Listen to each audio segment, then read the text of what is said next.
نحمده ونصلي ونسلم على رسوله الكريم.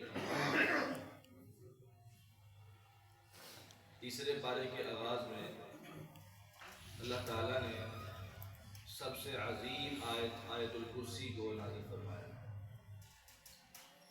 نبی علیہ السلام ایک مرتبہ حضرت ابی بن کعب رضی اللہ تعالیٰ عنہ سے پوچھتے ہیں، اے ابی، قرآن کریم میں سب سے عظیم سب سے بڑی آیت کون سی؟ حضرت ابی کہتے ہیں میں سوچ میں پڑ گیا. میں نے کہا اللہ و رسولہ اعلم. پھر آپ نے پوچھا ابی سب سے بڑی آیت کون سی؟ پھر میں نے کہا اللہ و رسولہ اعلم. پھر آپ نے میرے سینے پر ہاتھ مار کے کہا کہ آیت الکرسی سب سے بڑی آیت ہے. پھر میں سوچ میں پڑ گیا کہ آیت الکرسی کیسے بڑی ہو سکتی ہے. اس کے علاوہ اور بھی کئی آیتیں ہیں جو تعداد یعنی لائنوں کے اعتبار سے کافی بڑی ہیں. آیت الکرسی ان کے اعتبار سے چھوٹی، لیکن عظمت، شان، مقام کے لحاظ سے آیت الکرسی سب سے بڑی آیت ہے. عظیم آیت ہے، لائنوں کے اعتبار سے نہیں، عظمت کے لحاظ سے. نبی علیہ السلام نے اس کی بہت زیادہ شان بیان فرمائی. آپ علیہ السلام صبح شام کے اذکار میں آیت الکرسی کو پڑھا کرتے تھے اور ہر نماز کے بعد آیت الکرسی کی تلاوت کیا کرتے تھے. ہر نماز کے بعد آیت الکرسی پڑھنے کا فائدہ یہ ہوگا، عمل الیوم واللیلہ کے اندر امام نسائی رحمہ اللہ نے نقل کیا ہے کہ نبی علیہ السلام نے فرمایا جو بندہ ہر نماز کے بعد آیت الکرسی پڑھتا ہے اللہ تعالیٰ اس بندے کو اس کے فوت ہونے کے بعد فوری جنت میں داخل کرتا ہے. تو ہمیں اللہ تعالیٰ اس کی توفیق عطا فرمائے، ہر نماز کے بعد آیت الکرسی پڑھا کریں. آیت الکرسی کے بارے میں یہ بھی ہے کہ رات کو سونے سے پہلے بھی آیت الکرسی پڑھ کے سویا کریں. نبی علیہ السلام نے فرمایا جو بندہ رات کو سونے سے پہلے آیت الکرسی پڑھ کے سوتا ہے اللہ تعالیٰ اس کو شیطان کے کسی بھی شرعی حملے سے محفوظ رکھتے ہیں. اور رات کو آیت الکرسی پڑھ کے سویا کریں. آیت الکرسی کی بڑی شان ہے، بڑا مقام ہے. اس کے اندر اللہ تعالیٰ نے توحید کو بیان کیا ہے. اس کے آگے اللہ کہتے ہیں لا اکراہ فی الدین قد تبین الرشد من الغی. دین میں کسی بھی قسم کی زبردستی نہیں ہے. دین میں کسی بھی قسم کی اس طرح کی زبردستی نہیں ہے کہ انسان کسی کو زبردستی دین کی کوئی بات بنوا سکتا ہے. دین میں صرف کیا ہے، وما علینا الا البلاغ المبین. آپ کا کام ہے کہ جس کو بات نہیں پہنچی ہے، دین نہیں پہنچا ہے، اس تک بات کو پہنچا دینا، دین کو پہنچا دینا. قرآن کی آیت ہو، حدیث ہو، صرف اس تک پہنچا دینا آپ کا کام. اگر نہیں پہنچائیں گے تو وہ گناہ ہے. اگر آپ نے پہنچا دیا ہے تو آپ کا کام پورا ہو گیا. وہ مانے یا نہ مانے اس کا آپ پر کوئی بھی سوال یا کوئی بھی آپ پر کوئی زبردستی نہیں ہوگی کہ آپ نے اس کو منوایا کیوں. نبی علیہ السلام بہت زیادہ پریشان ہوا کرتے تھے اس معاملے سے کہ میں جب کفار کو اسلام کی توحید کی دعوت دیتا ہوں تو وہ میری بات نہیں مانتے. تو اللہ تعالیٰ نے نبی علیہ السلام کو تسلی دیتے ہوئے یہ بات ارشاد فرمائی کہ دین میں کسی قسم کی زبردستی نہیں ہے. آپ نے ان تک بات پہنچا دی، آپ کا کام پورا ہو گیا. وما علیک الا البلاغ. آپ کا کام صرف اتنا ہے کہ آپ بات کو پہنچا دیں، وہ مانے یا نہ مانے یہ اب ان کا کام. اگر مان لیں گے تو اپنا ہی فائدہ ہے، اگر نہ مانیں گے تو اپنا نقصان. آپ اس معاملے میں پریشان نہ ہوا کریں. تو اس لیے کفار بھی اس معاملے میں ہم پر اعتراض کرتے ہیں جب ان کو یہ بات پتہ چلتی ہے کہ اسلام نے جب جنگیں کی تو جنگ کے ذریعے دین پھیلا. وہ کہتے ہیں کہ اسلام نے زبردستی جو ہے وہ اپنا دین پھیلایا. کسی کو یعنی جنگ کے ذریعے، تلوار کے ذریعے جو ہے دین جو ہے وہ پھیلایا ہے اور لوگوں کو مسلمان کیا. حالانکہ ایسی بات نہیں. اسلام کے اندر یہ بات ہے کہ مسلمانوں کے ملک میں، مسلمانوں کی حکومت میں کافر اپنی آزادی کے ساتھ اپنا دین اس پہ چل سکتا ہے اور رہ سکتا ہے. ذمہ جو ہوتا ہے کافر جو مسلمانوں کے ملک میں رہ کے جو ہے نا وہ اپنے دین پر عمل کرتا ہے، مسلمانوں پر لازم ہے کہ اس کی حفاظت کریں، اس کی جان مال، اس کی ہر چیز کا تحفظ کریں. اگر اسلام زبردستی والا دین ہوتا تو کافروں کو کبھی بھی مسلمانوں کے حکومت میں رہنے کی اجازت نہ ہوتی. تو مسلمان نے، اللہ تعالیٰ نے اسلام کے اندر کافروں کی عزت کا خیال رکھنے کا حکم دیا. وہ کافر جو اپنے آپ کو مسلمانوں کے تحت سمجھتے ہیں. تو اس لیے یہ اعتراض فضول ہے کہ اللہ تعالیٰ نے دین کو زبردستی جو ہے وہ پھیلانے کا کہا ہے. نعوذ باللہ من ذلک. آگے اللہ تعالیٰ کہتے ہیں اللہ ولی الذین آمنوا یخرجہم من الظلمات الی النور. جو اللہ تعالیٰ کے دوست ہوتے ہیں، ولی ہوتے ہیں، ان کی نشانی کیا ہوتی ہے؟ یخرجہم من الظلمات الی النور، وہ لوگوں کو اندھیروں سے نکال کر روشنی کی طرف لاتے ہیں۔ اندھیروں سے مراد کفر و شرک اور گمراہیوں کے جو اندھیرے ہیں ان سے نکال کر روشنی کی طرف لاتے ہیں، نور کی طرف لاتے ہیں۔ نور کسے کہتے ہیں؟ قرآن و حدیث، رشد و ہدایت، اس کی طرف لاتے ہیں۔ یعنی کوئی بھی انسان گمراہی کے اندر ہے، کوئی بھی انسان گناہوں کی دلدل میں پھنسا ہوا ہے، اور کسی عالم کو چاہے وہ کسی بھی حوالے سے کوئی بھی قرآن و حدیث کی بات جانتا ہے، اس پر لازم ہے کہ اس بندے کو بتائے کہ تو یہ کام غلط کر رہا ہے، اس راستے سے ہٹ جا، سیدھے راستے کی طرف آ جا۔ یہ اللہ تعالیٰ کے دوستوں کی، ولیوں کی نشانی ہوتی ہے۔ خاموش ہو کے بیٹھ جانا کہ بھئی جہاں پہ جو لگا ہے لگا رہے، اس کا اپنا دین ہے، میرا اپنا دین ہے، یہ اسلام کا، مسلمانوں کا کام نہیں۔ مسلمانوں کا کام کیا ہے؟ ایمان والوں کی نشانی کیا ہے؟ جب بھی کسی کام کو برا دیکھتے ہیں فوری اس بندے کی اصلاح کر دیتے ہیں۔ تو اللہ تعالیٰ ہمیں اس کی توفیق عطا فرمائے۔ اور جو کافر ہوتے ہیں وہ شیطان کے دوست ہوتے ہیں، وہ لوگوں کو روشنی سے نکال کر، یعنی رشد و ہدایت سے نکال کر گمراہیوں کی طرف لے کر جاتے ہیں۔ آپ دیکھ لیں ہمارے یہاں کئی ایسے لوگ ہیں جو یہاں تک بات کہتے ہیں کہ قرآن نہ پڑھا کرو، قرآن پڑھنے سے انسان گمراہ ہو جاتا ہے۔ نعوذ باللہ، عجیب بات ہے۔ قرآن پڑھنے سے کیسے انسان گمراہ ہو سکتا ہے؟ جو آیا ہی انسان کی ہدایت کے لیے، اس کو پڑھنے سے گمراہ کیسے ہو سکتا ہے؟ تو اللہ تعالیٰ ایسے لوگوں کی اصلاح کرے اور ہمیں بھی ان لوگوں سے بچنے کی توفیق عطا فرمائے۔ آگے اللہ تعالیٰ نے ابراہیم علیہ السلام کا ایک بہت بڑا مناظرہ جو ان کا نمرود کے ساتھ ہوا تھا وہ بیان کیا۔ کہا کہ ابراہیم علیہ السلام بہت بڑے موحد انسان تھے، اور ایسے موحد کہ بادشاہ وقت سے ٹکر لے لی۔ اس وقت کا جو بادشاہ تھا جس کی لوگ نہ کہ صرف بات مانتے بلکہ اس کی عبادت بھی کیا کرتے تھے، عبادت کرتے اور اس کو بڑا عظیم گردانتے تھے۔ اور ابراہیم علیہ السلام اس کے پاس چلے گئے اور جا کے مناظرہ شروع کیا۔ کہا میرا رب وہ ہے الذی یحیی و یمیت، جو کسی بھی انسان کو زندہ بھی کر سکتا ہے، مار بھی سکتا ہے، یہ اختیار اللہ تعالیٰ کے پاس آسانی کے ساتھ۔ وہ کہتا لو یہ کون سی مشکل بات ہے؟ انا احیی و امیت، میں بھی زندہ کرتا ہوں، میں بھی مارتا ہوں، یہ کون سی مشکل بات ہے؟ اس نے کیا کیا ہے کہ جو بے گناہ بندہ تھا اس کو پکڑ کے قتل کر دیا، اور جو جس کو سزائے موت ہوئی تھی اس کو رہا کر دیا، قیدی کر دیا۔ کہتا یہ کون سی مشکل بات ہے؟ حالانکہ بیوقوف کو کیا پتا کہ یہ مراد نہیں ہے اس سے۔ تو ابراہیم علیہ السلام نے کہا کہ اس کو اب دوسری طریقے سے سمجھنا پڑے گا، ایسے نہیں اس کو سمجھایا۔ ایسی دلیل دی کہ جو کسی بھی انسان کے لیے وہ قابل جواب نہیں۔ کہا میرا رب وہ ہے ان اللہ یأتی بالشمس من المشرق فاتی بہا من المغرب۔ آج بھی چیلنج ہے، جو کہ بڑے سے بڑے اپنے آپ کو الہ سمجھتے ہیں، اپنے آپ کو بڑا کرنے والا پرنی والا سمجھتے ہیں، میں یہ کر دوں گا، وہ کر دوں گا، یہ کر دوں گا، سارا کچھ کرنے کے بجائے یہ کریں جو قرآن نے کہا، یہ کر کے دکھائیں۔ ان اللہ یأتی بالشمس من المشرق، ابراہیم علیہ السلام کہتے ہیں میرا اللہ وہ ہے جو مشرق سے سورج کو طلوع کرتا ہے، مغرب میں غروب کرتا ہے، تو مغرب سے نکال اور مشرق میں غروب کر، پتہ چلے نا تیرا بھی تو کتنا کو بڑا الہ ہے۔ فبہت الذی کفر، تو فوری وہ حیران ہو گیا اور لاجواب ہو گیا۔ تو ابراہیم علیہ السلام کو لگا نہیں فتح نصیب کر، تو وہاں پہ پھر اسلام اس کو ملک سے نکال دو، اس کو شہر سے نکال دو، یہ ایسا ہے۔ وہی جو آخر میں ہوتا ہے کہ جب جواب نہ آئے تو پھر جناب ان کو جیلوں میں ڈال دو، ان کو ایسے کر دو۔ آگے اللہ تعالیٰ نے ایک مردے کو زندہ کے حوالے سے بات بیان فرمائی ہے کہ ایک آدمی ایک بستی کے پاس سے گزرا جو کہ بستی جو ہے ویران ہو چکی تھی، تو اس نے سوال کیا کہ انا یحیی ہذہ اللہ بعد موتہا، یہ بستی جو ہے ویران ہو چکی ہے، اللہ تعالیٰ اس کو کیسے دوبارہ آباد کرے گا، کیسے زندہ کرے گا؟ اس نے سوال کیا کہ یہ ایسی اللہ تعالیٰ کیسے زندہ کرے گا؟ تو اللہ تعالیٰ نے اس کے اس جواب کے لیے اس کو 100 سال موت دے دی۔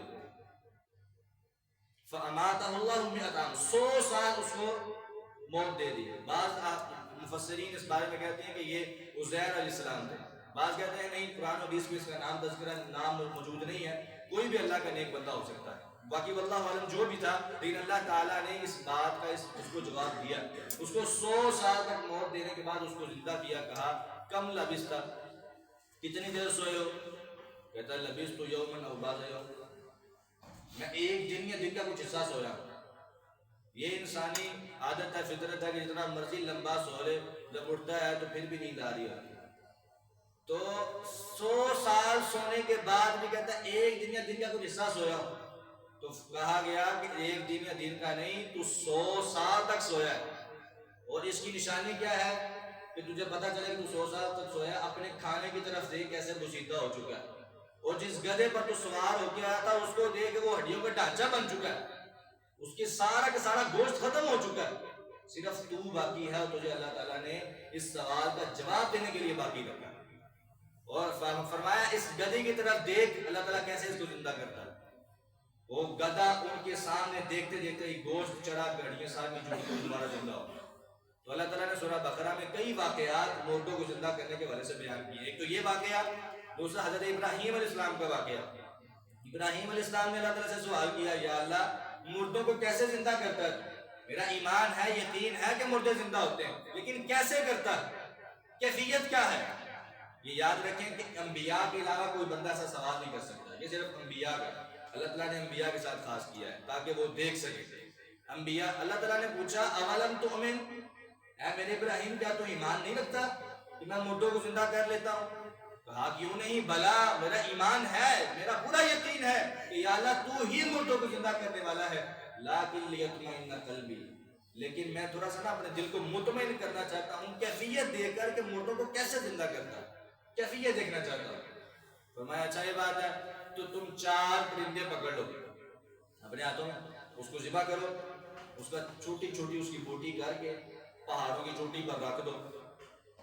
ایسے کیا. فرمایا پھر بعد میں ان کو آوازیں دو اپنی طرف.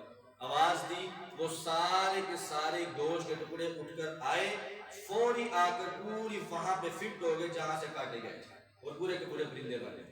ابراہیم علیہ السلام نے فوری یہ بات کہی کہ یا اللہ میں جانتا ہوں، میرا یقین اور ایمان پہلے بھی تھا اور اب بھی ہے کہ تو ہی مردوں کو زندہ کرنے والا ہے اور کوئی نہیں.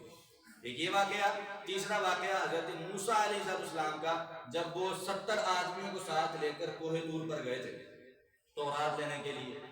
ان کو ساتھ لے جانے کا مقصد یہ تھا کہ 70 آدمی جو سردار ہیں یہ جب دیکھ لیں گے کہ اللہ تعالیٰ نے تورات دی ہے موسیٰ علیہ السلام کو، تو یہ آ کر گواہی دیں گے کہ واقعی اللہ تعالیٰ کی طرف سے نازل کر رہا ہے.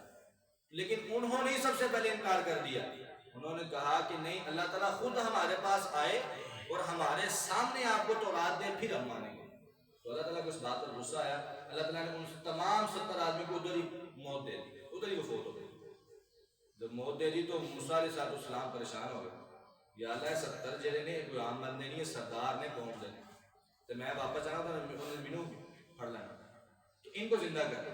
تو اللہ تعالیٰ کہتے ہیں ثم بعثناکم من بعد موتکم لعلکم تشکرون، پھر ہم نے تمہیں تمہاری موت کے بعد زندہ کر دیا. یعنی وہ 70 آدمی فوت ہو چکے تھے، اللہ نے ان کو دوبارہ زندہ کیا. اور یہ بھی ایک معجزہ اور نشانی تھی کہ موسیٰ علیہ السلام اللہ کے پیغمبر. یہ کئی واقعات اللہ تعالیٰ نے سورہ بقرہ میں بیان کیے. آگے سورۃ البقرہ کے اندر اللہ تعالیٰ کہتے ہیں انفقوا من طیبات ما کسبتم، اے لوگو اپنے پاکیزہ مال میں سے خرچ کیا کرو. پاکیزہ مال، یہ بات ذہن میں رکھیں، کوئی بھی انسان صدقہ و خیرات کرتا ہے اس کے مال کا پاکیزہ ہونا نہایت ضروری ہے، حلال ہونا نہایت ضروری ہے. اگر کوئی انسان حرام کی کمائی کماتا ہے اور اس سے اللہ کی راہ میں چاہے سارا مال ہی صدقہ کر دے، کوئی فائدہ نہیں. ان اللہ طیب، اللہ تعالیٰ پاک ہے، طیب ہے، اور طیب مال کو ہی پسند کرتا ہے. حرام مال کا کیا ہوا صدقہ چاہے جتنا مرضی زیادہ ہو، اللہ کے ہاں قابل قبول نہیں. نبی علیہ السلام نے فرمایا کہ بندہ سفر کرتا ہے، حالانکہ مسافر کی دعا اللہ رد نہیں کرے، مسافر کی کوئی بھی دعا رد نہیں ہوتی، لیکن نبی صلی اللہ علیہ وسلم نے فرمایا مسافر بندہ سفر کے اندر جا رہا ہے، اس کا فل حالت جو ہے نا وہ بری ہوئی ہے، جو ہے نا وہ مٹی پڑی ہوئی ہے اس کے اندر، وہ سارا وہ حالات اس کے برے ہیں. فل مسافر سفر کی حالت کے اندر اللہ تعالیٰ سے دعا کرتا ہے، یا اللہ مجھے یہ بھی دے دے، یا اللہ مجھے یہ بھی دے دے.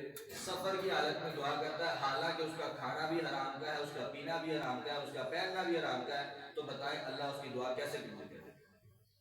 یعنی ایسا بندہ کہ جس کی دعا کسی بھی حالت میں رد نہیں ہوتی، اس بندے کی دعا بھی قبول نہیں ہوتی اگر وہ بندہ حرام کی کمائی کرتا ہے.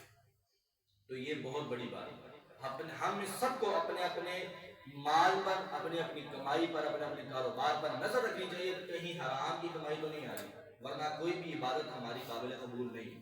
اللہ تعالیٰ ہمیں پاکیزہ مال کھانے اور خرچ کرنے کی توفیق عطا فرمائے۔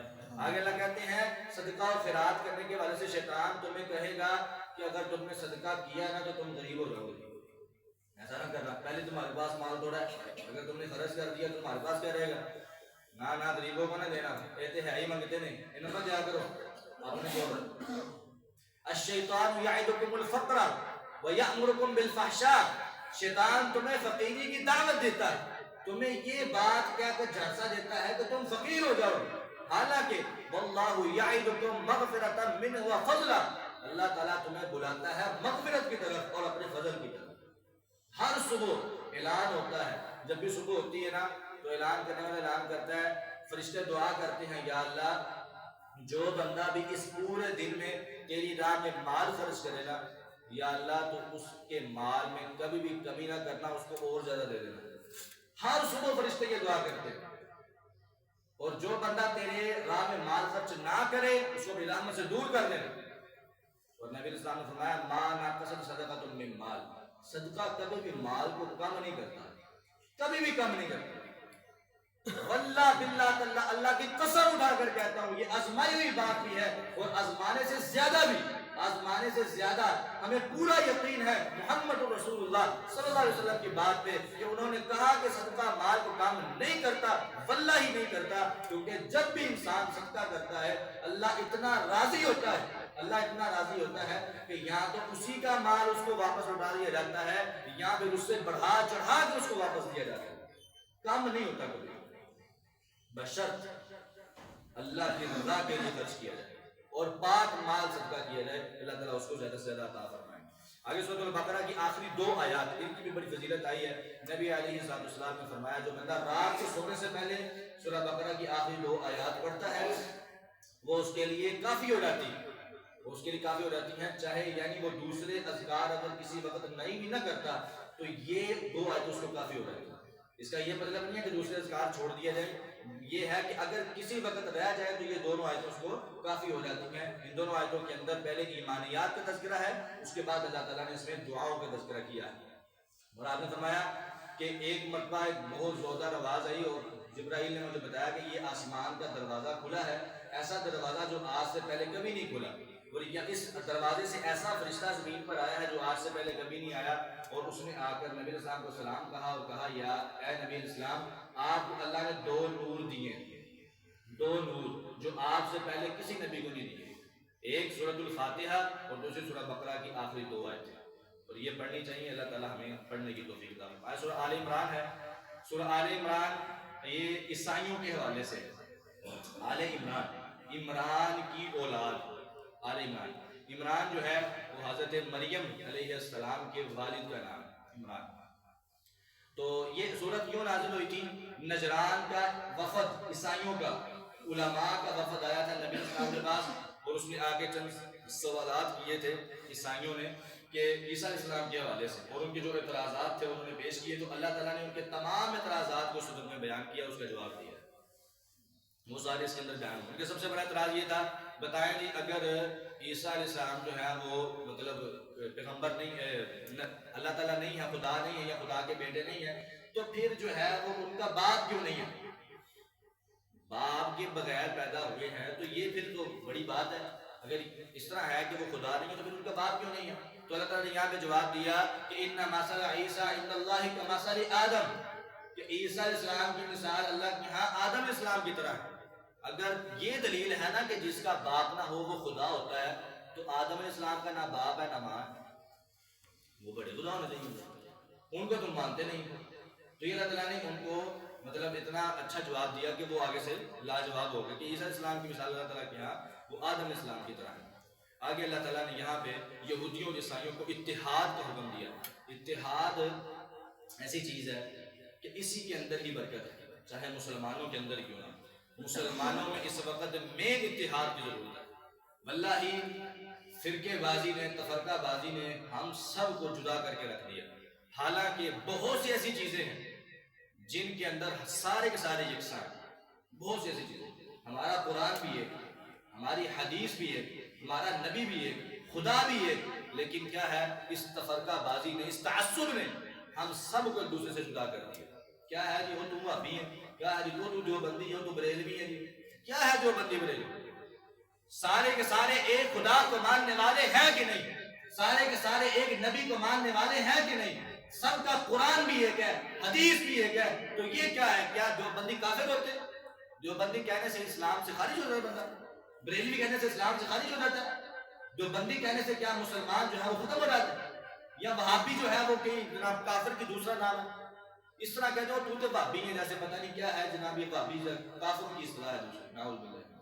یہ تفرقہ بازی یہ اسلام کو نقصان پہنچانے والی ہے. اللہ تعالیٰ نے اتحاد کا حکم دیا اور یہ اتحاد یہودیوں کے ساتھ بھی کہا تعالوا الی کلمۃ سواء بیننا و بینکم. یہودیوں عیسائیوں ایسے کلمے کی طرف آ جاؤ جو تمہارے اور ہمارے درمیان یکساں ہے. جو تم بھی مانتے ہو ہم بھی مانتے ہیں، اس پر تو آ جاؤ نا. کیا ہے؟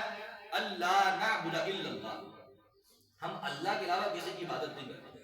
یہ بات تو مان لو. یہ تمہاری تورات کے اندر بھی موجود ہے، تمہاری انجیل میں بھی موجود ہے اور ہمارے قرآن میں بھی موجود ہے. یہ بات تو یکساں ہے کہ اللہ کے علاوہ کوئی عبادت کے لائق نہیں اور ہم اس کے ساتھ کسی کو شریک نہیں کرتے. تو اللہ تعالیٰ ہمیں بھی اپنے درمیان مسلمانوں میں اتحاد پیدا کرنے کی توفیق عطا فرمائے اور تعصب سے ہمیں بچائے. اور آخر میں اللہ تعالیٰ نے نبی علیہ السلام کی ختم نبوت کا تذکرہ کیا. ختم نبوت یہ ایک ایسا کیتا ہے کہ جس کے بغیر اسلام بندہ جو ہے وہ دائرہ اسلام سے خارج ہو جاتا ہے اور جس کو اپنانے سے بندہ دائرہ اسلام میں آ جاتا ہے. ختم نبوت باقی بندہ سارے کام کرتا ہو، ختم نبوت کو نہ مانتا ہو، بندہ مسلمان نہیں. اللہ تعالیٰ نے قرآن مجید میں کہا ما کان محمد ابا احد من رجالکم ولکن رسول اللہ وخاتم النبیین. نبی علیہ السلام اللہ کے رسول ہیں اور کون ہے؟ خاتم النبی. خاتم النبی، ختم نبوت کا تاج صرف نبی علیہ السلام کو ملا. اور نبی علیہ السلام نے فرمایا لا نبی بعدی، میرے بعد کوئی نبی نہیں ہے. اور اگر کوئی نبی ہوتا تو وہ کون ہوتا؟ حضرت عمر رضی اللہ تعالیٰ. مطلب یہ ہے کہ عمر اگر نبی نہیں بنے تو پھر اس کے بعد نبی ہے ہی کوئی. تو عمر نبی نہیں بنے. نبی علیہ السلام آخری نبی ہیں اللہ تعالیٰ کے، چاہے وہ کسی بھی لحاظ سے ہو، نبوت و رسالت کے لحاظ سے ہو یا شریعت کے لحاظ سے، ہر لحاظ سے نبی علیہ السلام آخری نبی. اور اس بات پر ایمان لانا ضروری ہے.